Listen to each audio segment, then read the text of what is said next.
Well, hello friends, pro-life leader Frank Pavone here, bringing you my daily diary segment for Saturday the 27th, Sunday the 28th, and Monday the 29th of April of 2024. What did I do on these days? Well, on the previous night, Friday, I had gotten back late from Salt Lake City, Utah, the Heartbeat International Conference. So on Saturday the 27th, I was here at my office doing a lot of follow-up from that conference, because anytime I'm at these conferences, there are a lot of meetings, as I told you in the previous daily diary segment, lots of important conversations and planning meetings with different pro-life leaders and pregnancy center directors and more. And so you get back to your office, you got to follow up on that. You got to send out the emails, you got to look over your notes, you got to figure out how you're going to build on the plans that were talked about so that it's more than just talk, it leads into action. So I was doing a lot of that right at my desk with those business cards, with those notes, with my laptop, communicating with leaders, thinking through the plans we have to make. Other things I had to do at my desk and with my emails dealt with planning a taping with Bishop Strickland coming up, writing a Heartbeat, sending to Life News an article about the Heartbeat Conference. You might have seen that if you read lifenews.com. Planning for upcoming trips. Planning the next leadership meeting that we coordinate for the 115 Forum, as it's called. Getting out the signs for against the Florida pro-abortion, a radical women-hating pro-abortion amendment, Amendment 4. It's women-hating is what it is. And getting some signs distributed to vote no on 4. And then planning for an upcoming meeting with a beautiful, prayerful group called Mary's Town. They have me on regularly to comment on pro-life news. At 10 a.m. on Saturday, I had the live scripture broadcast, which I know many of you watched. That was done right here from this desk. And then on Saturday, I also worked a lot on the May plan. This is the time of month to get the next month's detailed planning all finalized, so I did work on that as well. Went to lunch at one of the nearby places that I like, and just a quiet day, but a lot of important paperwork, desk work, signing of some cards too that will be sent out to donors and bishops, birthday cards, for example, and a little bit of extra resting as I was tired from having traveled to that conference and done so much vigorous networking. So that kind of quiet work and rest, and I believe I went to bed quite early that night, brought me to the end of the day on Saturday the 27th. Sunday the 28th, much of the same. Of course, it's a day of worship and extra prayer, and I did that. But I did the 10 o'clock scripture live broadcast here as well.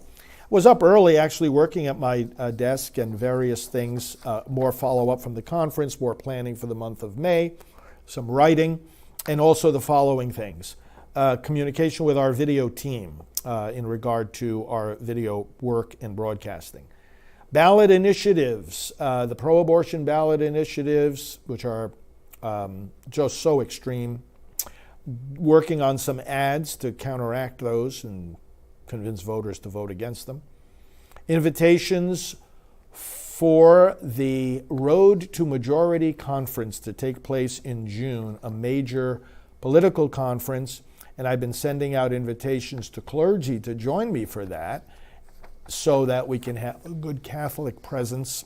And this is so important because the message that the church has for political responsibility is so clear and strong. So we're going to get clergy together for this conference. I've been sending out invitations. Broadcast coming up for the Good Shepherd Project. Speaking about clergy, that's training the clergy on dealing with the abortion issue. Plans for upcoming travels. Some work in regard to a nice award that was given recently by the governor of Texas to Rachel's Vineyard, of which I'm pastoral director. Preparations for an upcoming board meeting of the National Pro-Life Religious Council, of which I am chairman and president. Press release on the pro-life vote plans for this year. We are Pro-Life Vote, by the way. That's another name of Priests for Life. It's a DBA, doing business as.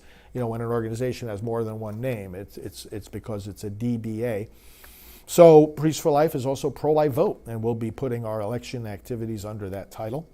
Parish bulletin inserts, approving those that were put together by one of our staff people who handles that. And we send them out to all the churches around the country so that they have a little, we're talking about like a little paragraph of a pro-life message that they can put in their bulletin. And revisions to the Pro-Life Vote website, I was approving and managing some of that together with the staff who takes care of the website. All that work took me through the whole day and evening of Sunday the 28th. Then Monday the 29th, the staff, of course, were back in the office, started interacting with them early and at our 8:30 briefing, and then had lots of meetings and work at my desk. So the meetings, in the morning I did, let me go through the desk work that I had to do here, had to do with the upcoming meeting of the National Pro-Life Religious Council, approving mailings for our prospecting, that is, getting new donors from doing direct mail. The preparation for the conference I mentioned, Road to Majority in June.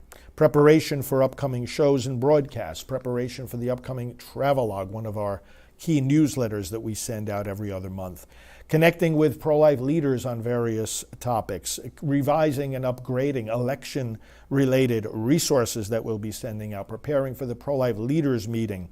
A follow-up to the Heartbeat Conference, e-letter that goes out to the coordinators of our Silent No More campaign in the various regions where they are active. Preparing for the Bishop Strickland show that we now do with him called Pro-Life Update with Bishop Strickland. Preparing spots for Right Side Broadcasting Network, spots that are aired from me during the Trump rallies. Donor questions, answering some of those questions through staff members who are in communication with them. Approval of press releases. Work for Life Dynamics. Now, Mark Crutcher passed away. Life Dynamics, we are taking over a lot of their educational material and websites, and we'll be talking more about that. So I did some work with staff in regard to that. And also the setting up of media interviews, which we're constantly getting invited to do. Had a meeting at 1:30 in the afternoon with our video team and social media coordinator. Important planning to be done with that, and so we had an afternoon meeting on that, and then that was at 1:15. Then at 2:30 I had a meeting with some key staff in regard to planning for the leadership meeting, the 1:15 forum. At 3 o'clock had a meeting with our, press release with our media communications director and website coordinator in regard to announcing our pro-life vote plans. That was at 3 o'clock. At 3:30, our executive director and I had a conference call with one of the nearby very large churches that is going to help us fight this Amendment 4, very, very hateful amendment. And then that was at 3:30. And then at 4 o'clock, back here in the studio to tape an episode of Praying for America. And then by that time, I was starting to get end-of-day updates from staff and email messages from them. I had an administrative update meeting at the end of the day as well. Had some dinner, did some quiet work in the evening. And then at 9:30 p.m. on Monday the 29th, I had to go on to a Zoom call with Mary's Town.